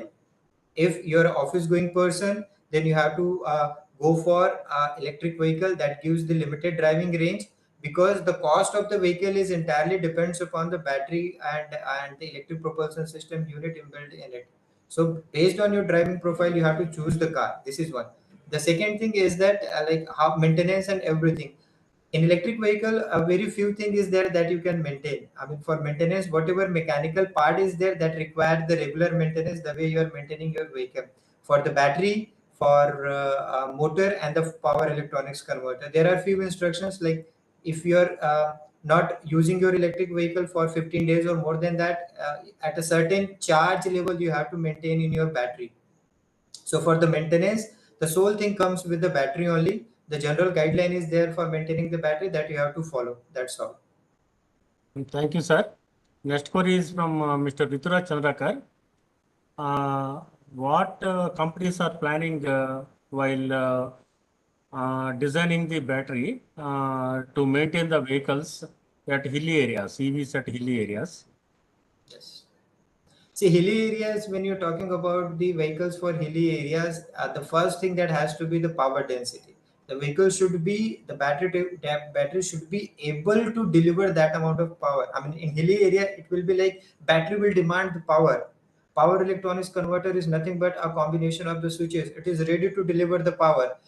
Everybody will look towards the battery, and battery relies on the slow chemical reaction. For lithium ion battery, certainly it isn't fast.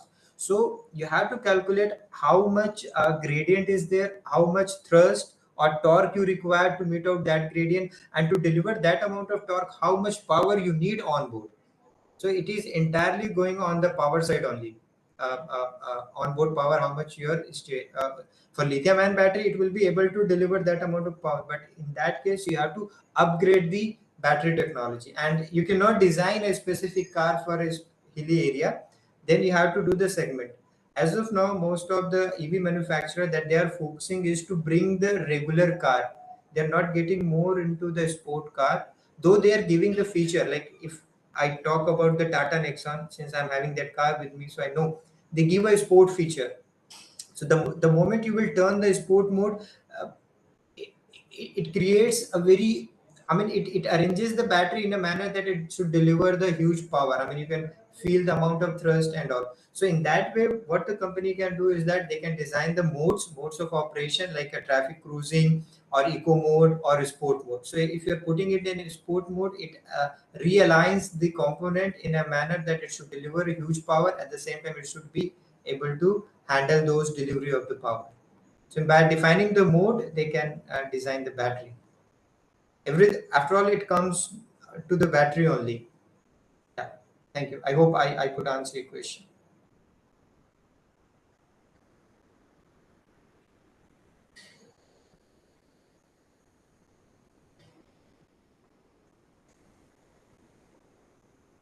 Sridhar sir, I'm not able to hear you. Thank you, sir. Next is from Mr. Akash Yadav. Is there any research is going on related to combining hydrogen fuel cells along with EVs?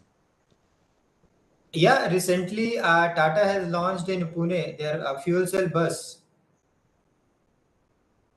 Okay, sir. Okay. So if you're expecting it in a four-wheeler segment or two-wheeler segment or three-wheeler segment, it may come, but I don't see at this moment, because fuel cell involves the safety concern. I mean, it is like an hydrogen bomb, so it cannot be given to anyone and everyone. After a Okay, good sir. amount of research, Okay. it can be. So, next is from Dr. Ajay Gupta.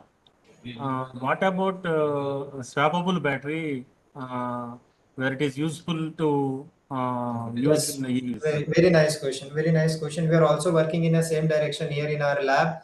Swappable battery is something what can be seen as the as a platform where you can transform your electric vehicle to the matured electric vehicle.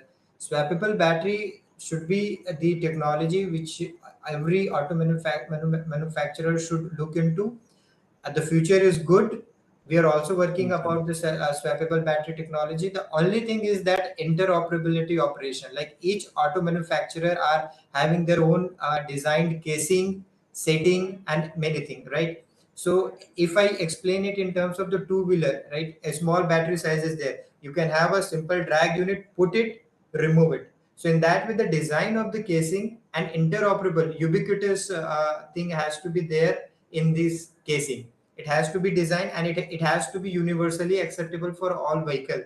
Then only it can be possible. But if you talk about the four-wheeler, like the battery cells are rolled down on the bed of the vehicle, in the bottom of the vehicle, so it will be very difficult to take out those battery entirely from the vehicle and put a new one. So at technology point of view, it is a good solution, good choice, but it should be seen in terms of how it could be implemented, because it deals with a very high power, right? So putting in, taking out, everything has to be done properly. So instead of battery, I feel that the design of the casing play more important role in this particular segment, swappable battery. Okay, thank you, sir. Next is from Mr. Rajendra Mohanty. He is asking about any replacement of lithium battery for EVs. Any replacement of lithium batteries for EV? Yes, sir. I'm sorry that as of now I'm That not. means I think that his question is any possibility is there to replace lithium battery for EVs? Is there any research going on to replace lithium battery because cost is high? Okay. As of now, I don't see anything. I equally agree that the lithium-ion battery, the cost is very high. But at the same time, we all are concerned about the dynamic performance. If you go for the downgrade battery, it may give you good range, but again, the dynamic performance won't be good. So if you want a dynamic performance, you have to go to the lithium battery. There are family lithium-based batteries are there. There are nickel-based batteries. There nickel metal hydride is there. Cadmium-based batteries. There are categories of the battery, those who are coming in this battery technology, but more or less everybody, all these battery categories will be costing more. Altogether, a transformative battery technology as of now, I'm not aware, or I can say I'm not updated about. One thing that I have heard and read about is the nuclear battery, but it will take a lot of time to come into Thank you, commercialization sir. part. Thank you, sir. Mr. Patil is asking, is there any experimentation is going on to get the energy from rotating wheels to charging battery in electric vehicles? Yeah, concept is there. It is termed as the flywheel. This flywheel Yes, is sir. altogether different than the conventional flywheel. What happens is that the shaft, I have shown you the architecture of the vehicles now. So motor is combined with the flywheel, right? And this flywheel is a chamber contaminated. It is housed in a chamber filled with the vacuum. So this flywheel rotates with very huge speed. Let's say 90,000 or more than that speed, 90,000 rpm, something like that. So this huge rpm is given to the motor, and then it generates the power, which is a variable power. Again, the power converter receives that variable power, converts into the a power which is acceptable by the battery to charge the battery. So the answer is the flywheel. you can Thank you, you can sir. plant a flywheel in your vehicle architecture to recover this dynamic energy in form of rotational speed, and you can discharge that flywheel to charge the battery. Yeah, it is Thank you, possible. sir. Thank you, sir. One more question from the same participant, Mr. Patil. What is VV charging? Vehicle to vehicle, we call it a vehicle to vehicle. What Let's is say, VV charging? He's asking. it is V to V. Basically, we call it a V to V, vehicle to vehicle charging. In this, what happens? Let's say two vehicle is there. The one vehicle is having 80% SOC, and another vehicle is having a 10% SOC. So you can connect both the vehicle. Less SOC vehicle will draw power from more SOC vehicle, and in that way, they can come to a position at which they both can drive to the place where they will get the charging station. So this is the newer concept being researched a lot nowadays by the researchers. The two vehicle can be connected together to exchange their charge or power. Thank you, sir. Next is from Mr. Atish Bale.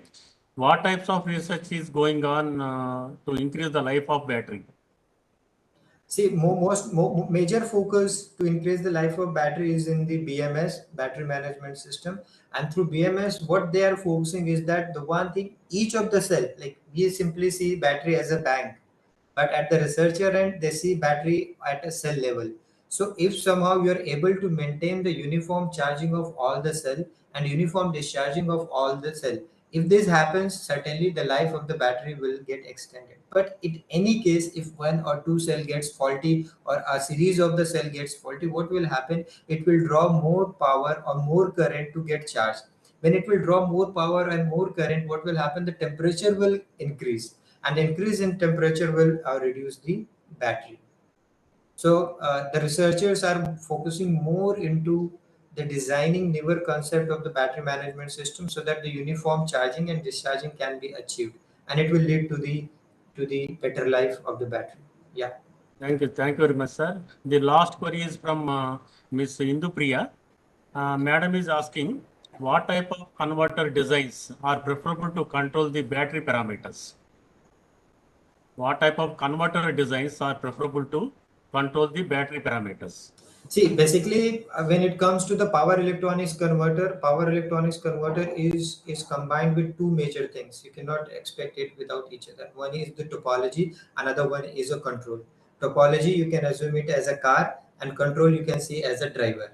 Okay, so to have a good topology, four topology I have shown in DC to DC converter. All those four topologies are the mature topologies, very old topologies, and most of the industries are taking those topologies only. It should come with the superior control. A lot many research can be done in a control.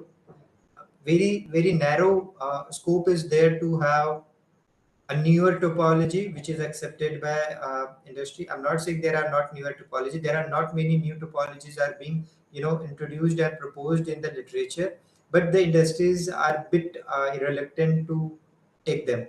But yes, industries are a bit open to take their control to improvise or to optimize the performance of the converter topology which are matured and well accepted.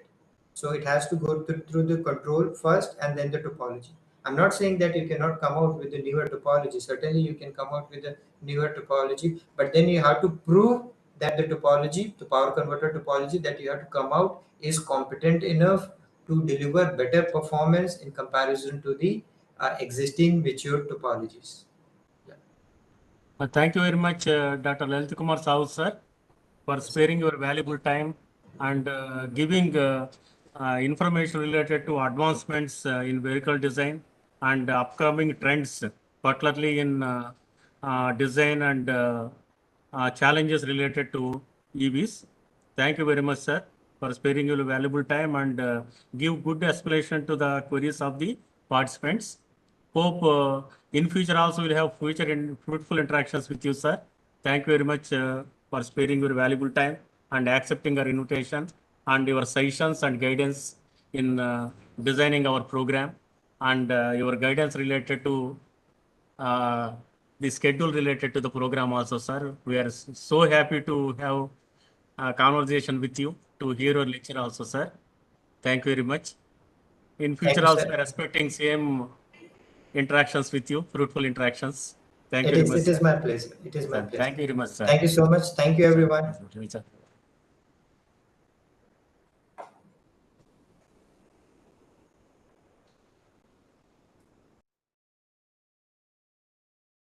Dear participants, with this one, we are closing to the today's section. Tomorrow section, the speaker is Dr. Krishna Kumar Gupta, sir, from Thapar Institute of Technology, Patiala. Tomorrow is the last section, Friday. Tomorrow we'll have the valedictory also. At the end of the program, we'll have the valedictory, and the participants have to give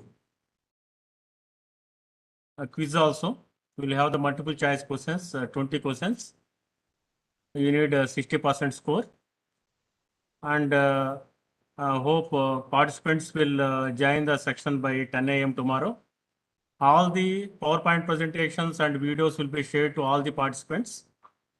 And tomorrow you have to spare 10 minutes more to join the valedictory section, and you have to answer the quiz also. Thank you very much. With this one, we are closing the today's section. Tomorrow by 10 a.m. we will meet.